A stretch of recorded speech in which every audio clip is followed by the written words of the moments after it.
জাতীয় সাইবার সুরক্ষা এজেন্সি দেশের বিভিন্ন গণমাধ্যমে দণ্ডিত ও পলাতক আসামি শেখ হাসিনার বক্তব্য প্রচার নিয়ে গভীর উদ্বেগ প্রকাশ করেছে। সংস্থাটি জানিয়েছে, এসব বক্তব্যে সহিংসতা, বিশৃঙ্খলা ও অপরাধ সংগঠনের সরাসরি প্ররোচনা রয়েছে, যা সামাজিক স্থিতিশীলতা নষ্ট করতে পারে। এদিকে জাতীয় সাইবার সুরক্ষা এজেন্সির বরাত দিয়ে শেখ হাসিনার বক্তব্য ও বিবৃতি প্রচার না করার ব্যাপারে কঠোর হুঁশিয়ারি বার্তা দিয়েছে অন্তর্বর্তী সরকার।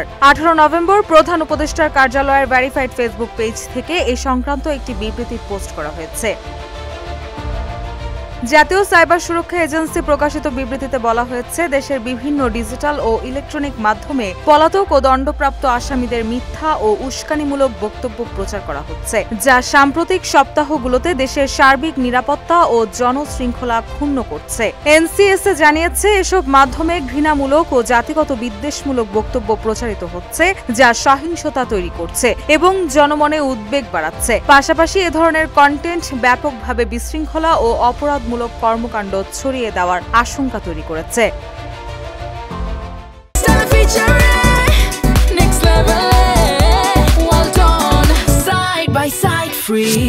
বিবৃতিতে আরো উল্লেখ করা হয়, জুলাই গণ অভ্যুত্থানের সময় সংগঠিত মানবতা বিরোধী অপরাধে দণ্ডিত সাবেক প্রধানমন্ত্রী শেখ হাসিনার বিরুদ্ধে আন্তর্জাতিক অপরাধ ট্রাইব্যুনালের দেওয়া রায়ের পরও তার বিভিন্ন বক্তব্য ও বার্তা ডিজিটাল মাধ্যমে প্রচার করা হচ্ছে। ট্রাইব্যুনাল 17 নভেম্বর দুটি অভিযোগে শেখ হাসিনাকে মৃত্যুদণ্ড দেয়। 453 পৃষ্ঠার ওই রায়ে 3 আসামির অপরাধ প্রমাণিত হয়েছে বলেও উল্লেখ রয়েছে।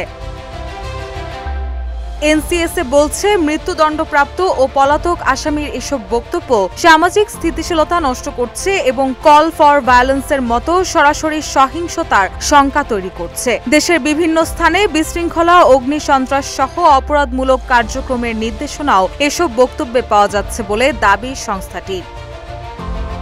আইনের উদ্ধৃতি দিয়ে সংস্থাটি আরও জানায়, সাইবার স্পেসে ঘৃণামূলক বা বিদ্বেষমূলক তথ্য প্রচার, সহিংসতা উস্কে দেওয়া বা অপরাধ সংগঠনের প্ররোচনা দেওয়া সাইবার সুরক্ষা অধ্যাদেশ 2025-এর অধীনে শাস্তিযোগ্য অপরাধ।